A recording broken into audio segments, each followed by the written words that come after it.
কি অবস্থা ফাদ ভাই? সেই কি করেন? এই যে আমাদের প্রিয় তাসরিক হাবিব স্যারের গান শুনতেছি। কি গান দেখি আমরা একটু শুনি। তুই শুনবি? হ্যাঁ ভাই শুনি।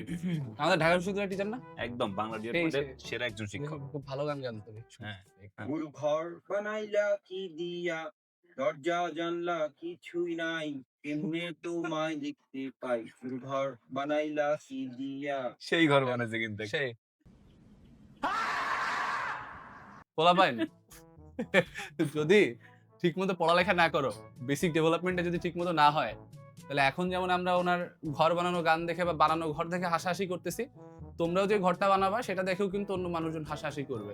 তো তোমাদের বানানো ঘর দেখে মানুষজন যেন হাসাহাসি না করে এরকম, এজন্য কি করতে হবে? এজন্য বেসিক ডেভেলপমেন্ট করতে হবে। And basic development and concept ক্লিয়ারের জন্য তোমাদের এসিএস ফিউচার স্কুলের ক্লাসগুলা রেগুলারলি করতে হবে। কি বলেন ভাই? একদম গুরু ঘর বানাইলা কি দিয়া। সো দেখা হচ্ছে এসিএস ফিউচার স্কুলের ক্লাসরুমে। বানাইলা কি দিয়া।